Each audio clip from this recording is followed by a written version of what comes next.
दोस्तों, शुक्रवार को हर प्रोड्यूसर को ताक रहती है पब्लिक का जजमेंट उनके फिल्म के प्रति क्या है। लेकिन हमारी स्टूडियो में आज जो टीम आई है उनका तो जजमेंट टाइटल से ही क्लियर हो जाता है। ऑफ कोर्स पब्लिक वर्डिक्ट वाला जजमेंट नहीं, देयर टाइटल इज ये है जजमेंट हैंग्ड टिल डेथ। तो let's welcome the two heroes of the film, Nishant and Amit Kumar, singer Aman Trikha and debut making director Man Kumar. Welcome to ETC Bollywood business. Man ji, आपसे बात शुरू करता हूं। ये जो बॉम्ब ब्लास्ट पर काफी फिल्में बनी हैं बॉलीवुड में, तो आपने कैसे सोचा कि एक और उस सब्जेक्ट को लेकर फिल्म बनाएंगे आप, और इसमें क्या नया है जो पुरानी फिल्मों में हमको देखने को नहीं मिला? यूजुअली सर देखिए, बॉम्ब ब्लास्ट ये कंसर्न नहीं था।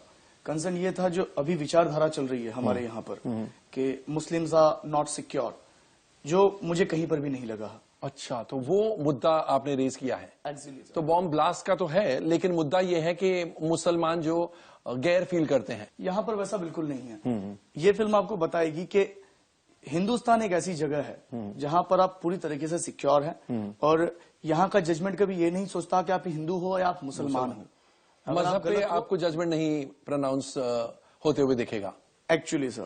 तो यही इस फिल्म में बताया गया है कि आप यहाँ पे सिक्योर हैं, और हिंदुस्तान का कानून कभी ये नहीं कहता है कि आप मुस्लिम हो तो आप पर सजा ज्यादा रहेगी, आप हिंदू हो तो कम रहेगी। ऐसा कुछ नहीं है। सारे धर्म पंथ यहाँ पर एक समान है। और ये जो इतनी सारी मालाएं, रुद्राक्ष जो पहना है आपने, जरा कैमरा को दिखा दीजिए।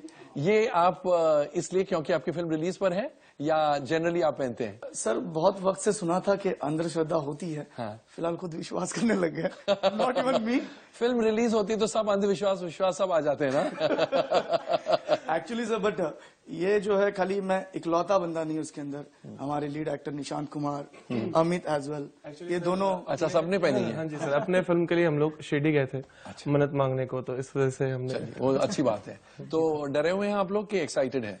सर आप दोनों की पहली फिल्म है? हाँ जी सर, एक्चुअली सर डरा भी हूँ और एक्साइटेड भी हूँ सर। दोनों ही चल रहा है। और एक्साइटमेंट किस लिए है? सर देखिए, पहली पिक्चर है तो अभी ऑडियंस क्या रेस्पॉन्स करिए क्या नहीं, एक मन में ये भी आता है। और कॉन्फिडेंस और एक्साइटेड इसलिए हूँ क्योंकि हमारे हिसाब से, स्पेशली मेरे हिसाब से, मुझे लगती है कि हमारी पिक्चर अच्छी बनी है, क्योंकि सर हमारे राइटर भी हैं, तो डायरेक्शन उनसे अच्छी कोई कर नहीं सकता सर। तो उन्हें मैं अपनी बात करूँ तो उन्होंने मुझे बहुत अच्छे से दिखाया है इस पिक्चर में। तो अब लेट्स सी सर, वो 23rd को पता चलेगा कि क्या होता है। 23rd को पता चलेगा।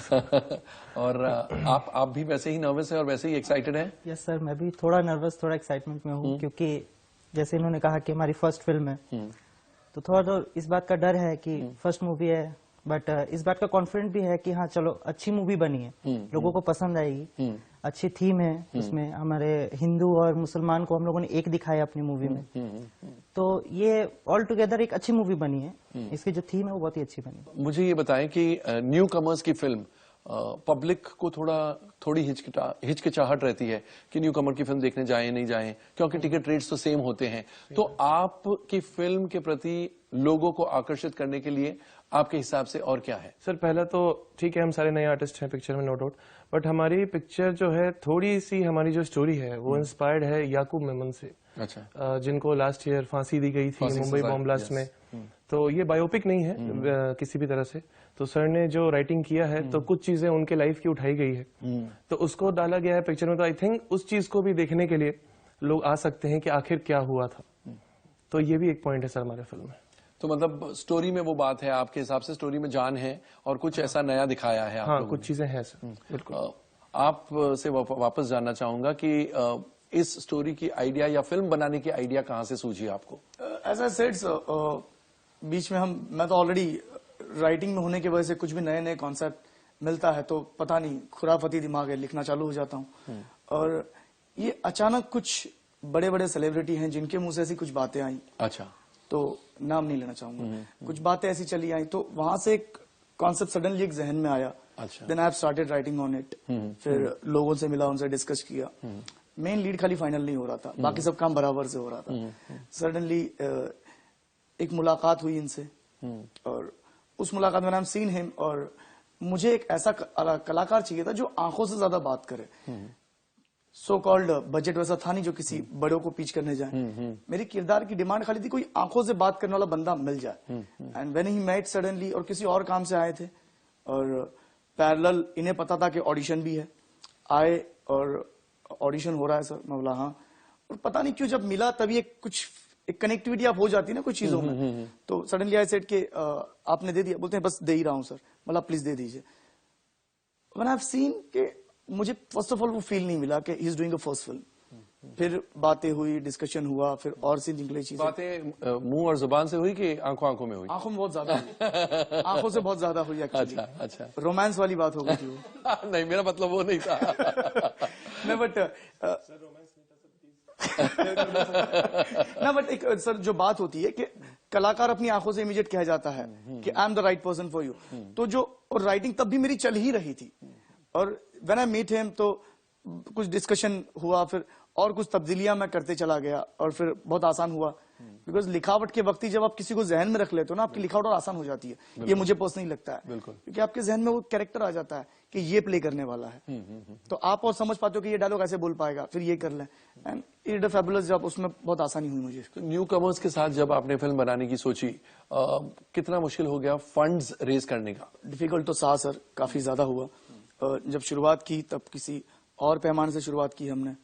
कहीं जाके फिर रुकावट आई, फिर दोबारा थोड़े आगे बढ़े, फिर हल्की रुकावट आई।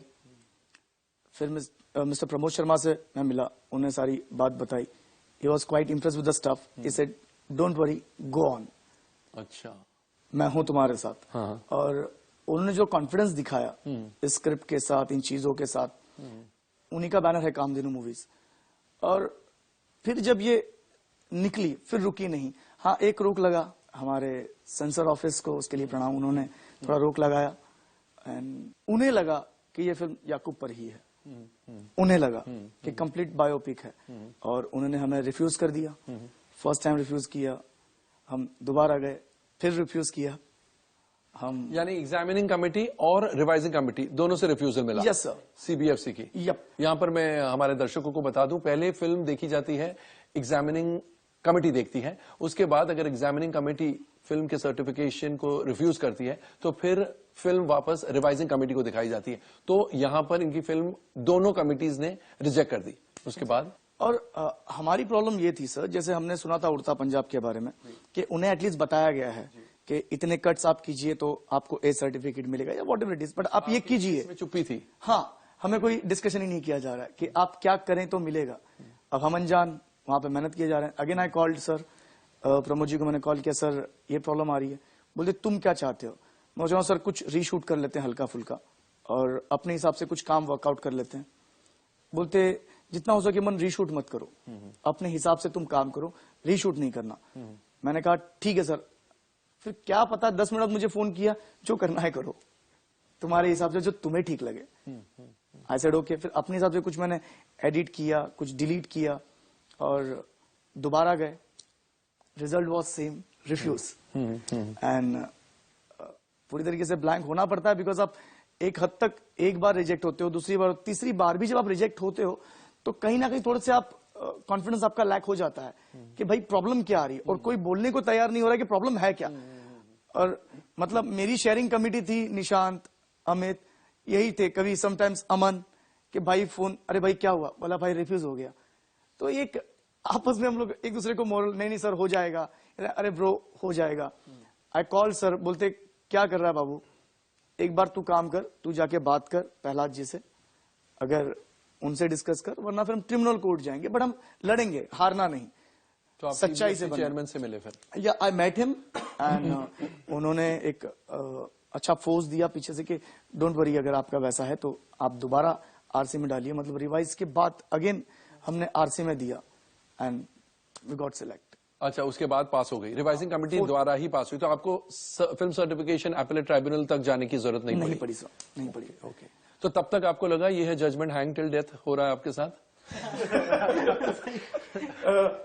एक्चुअली सर, एक्चुअली, बट ये मुझे ही नहीं सर, हम सभी को लग रहा था जो भी इस फिल्म से जुड़े हैं। जी हाँ सर, बिकॉज ये फिल्म सर सभी के लिए एक ड्रीम है, एक अपनी जो बोलते हैं ना, एक सालों की मेहनत, एक अपना दबदबा दिखाना बॉलीवुड में जो बहुत ही कठिन है, आप समझ सकते हैं। और काफी सभी ने बहुत ज्यादा मेहनत की है। मतलब एक किरदार को निभाने से लेके कपड़े की डिटेलिंग से लेके खुद लोगों ने अपने पर्सनल लेवल पे ध्यान रखा है। मतलब ऐसा नहीं कि it's not my duty, like अरे भाई ये नहीं है, अरे मेरा ये बैच यहाँ पर था, अरे मेरे बाल एक्चुअली यहाँ नहीं यहाँ थे। तो ये बहुत छोटी छोटी माइनर बातें हैं, बट आर्टिस्ट खुद वो पर्सनल लेवल पे ध्यान रख रहे थे। बहुत बड़ी बात थी। इवन जब गाना हम कर रहे थे record, that time Aman was there, और अमन से पहले खाली बात हुई थी, बिकॉज एक फिल्म पहले भी हम करने वाले थे जो फ्लोर पे नहीं जा पाई, उसमें भी अमन गा रहे थे मेरा गाना, बट वो हैपन नहीं हो पाया। तो जब यहाँ हम मिले तो ये पर्सनली एक पर्सनली मीटिंग किया, एंड देन ही सेड के भाई कैसे चाहिए। पहले कुछ और तरीके से गाना जाना था, देन आई सेड के भाई मुझे ठहराव चाहिए, ये चाहिए। एंड सडनली एंटर्ड, और जो प्लान था उसके अकॉर्डिंग न जाके इसने वो किया जो मुझे चाहिए था। एंड आई वाज सरप्राइज, बोले यार ये तो चाहिए था मुझे। अरे अमन ये नहीं है, अरे भाई डायरेक्टर को ये चाहिए, तू पूछ ले एक बार। We all were surprise. Nishan looking at me, मुझे सर एक्चुअली यही चाहिए था, मतलब एक्चुअली यही चाहिए था। एंड बहुत ही कोऑर्डिनेशन एक साथ में रहा, और लोगों ने एक दूसरे को जो सपोर्ट किया सर, उसके लिए सलाम करूंगा पूरी टीम को। ये तीनों तो न्यू कमर्स हैं, तो मतलब आप सबसे ज्यादा मॉरल सपोर्ट आप ही का रहा उनको और पूरी टीम को, because you seem to be a veteran amongst the newcomers. Thank you for that, but that's true sir कि सपोर्ट मुझे नेचुरल एक कई बार लगता है कि आप का जुड़ाव बन जाता है लोगों के साथ। और जो म्यूजिक कंपोजर्स हैं उनका नाम लेना चाहूंगा कि they have done a fabulous job. They are newcomers, it's उनकी पहली पिक्चर है बॉलीवुड में ये, महेश और राकेश। उन्होंने बहुत ही इंटेंस, और जो स्क्रिप्ट की डिमांड है, जो मन की डिमांड थी, जो गाने जैसे लिरिकली भी होने चाहिए, लिरिक्स भी जो है वो राकेश ने लिखे, तो बहुत इन डीप लेवल पे छुए गाने मुझे। पहले मैं एक ही गाना करने वाला था, राब्ता तुझसे रहा, जो कि एक वेडिंग सिचुएशन है, वेडिंग सॉन्ग है। मैं शादी हो रही है इनके दोस्त की, तो ये आते हैं और जिनसे इनको प्यार होता है वो पहली बार देखते हैं, मिलते हैं, तो आंखों ही आंखों में प्यार हो गया, वैसे वाली सिचुएशन। और आंखों में बात करने के तो माहिर रहेंगे। और उसमें गलती से मैंने भी फीचर किया है, मैं गजल सिंगर। अच्छा, गाने में आप फीचर भी करें, क्या बात है। तो पंकज उदास जी और जो जगजीत जी से इंस्पिरेशन लेके थोड़ी इन्होंने कहा ले जाओ पेटी, तबले वाला है, सारंगी वाला है, हो जाओ शुरू। तो मैंने कहा ठीक है यार। तो it was a fun situation. But वो गाने के बाद इन्होंने कहा कि एक और गाना है, मैं चाहता हूं कि आप ट्राई करो। और वो गाना जो है वो आप कह सकते हैं थीम है मूवी की, वो मूवी में पूरे थ्रू आउट बजता है, और वो बहुत ही इमोशनल टच है उस गाने में, और बहुत एक सेंसिटिव पार्ट पे आता है। तो दिल में कई अरमा बिखरे हुए हैं, यादों की चादर में लिपटे हुए हैं, जिंदगी ये जैसे थम सी गई है, जिंदा हूं पर मैं फिर भी किसके लिए। तो ये इनकी फीलिंग है जो ये अपने लोगों को, सगे संबंधियों को बोलते हैं कि जिंदा हूं मैं फिर भी किसके लिए, कि जब ये जिंदगी इतनी नाइंसाफी से कट रही है, या इतने जुल्म, इतनी बेरहमियां हो रही है, तो वो it is the mood off the film which sets through that song. तो बहुत सपोर्ट मुझे मिला इनसे भी, सबसे। और लग नहीं रहा था कि कोई ऐसे हम बहुत ही कोई हरक्यूलियन टास्क कर रहे हैं, कोई बहुत बड़ा काम कर रहे हैं। लग रहा था कि घर का ही काम है, और बहुत ही एक मेल मिलाप से, बहुत प्यार से। और जब वैसा होता है तो आपके जो सारी जो टेंशन होती हैं दैट गेट्स सबड्यूड। पता है, हमारे दर्शकों को बड़ा बुरा लगता है जब किसी सिंगर को हम बुलाते हैं और वो सिंगर पोएट्री की तरह गाना गा के चला जाता है। तो मैं मेरे व्यूअर्स को तो बुरा नहीं लगने दे सकता, भी ऐसे होने नहीं देंगे। तो जाते जाते उस गाने की 4 पंक्तियां हो जाए। दोनों गानों की मैं दो लाइंस कहूंगा। और ये भी कहना चाहूंगा कि ये फर्स्ट टाइम हो रहा है जब मेरे एक फिल्म में दोनों गाने जो हैं वो इंटेंस हैं और अलग हैं। क्योंकि मुझे जाना जाता है 6, 8 और मस्ती और शादी और पेपी नंबर्स के लिए। तो इससे आपका वो प्रोफाइल भी बदल रहा है थोड़ा। हुआ है, श्री गणेश हुआ है। देखा जो तुझे मैंने ये क्या हो गया, बरसों जो हुआ ना था एक पल में हो गया, नजरें मिली फिर गुफ्तगू करने लगे, फिर इस तरह हम सोचते ही रह गए और प्यार हो गया, राबता तुझसे रहा पिछले जन्म मेरा कोई, देखते ही दिल ने कहा तू है मेरा बेगाना नहीं। ये एक हो गया। और दूसरा जो मेरा पर्सनल फेवरेट है। दिल में कई अरमां बिखरे हुए हैं, यादों की चादर में लिपटे हुए हैं, जिंदगी ये जैसे थम सी गई है, जिंदा हूं मैं फिर भी किसके लिए।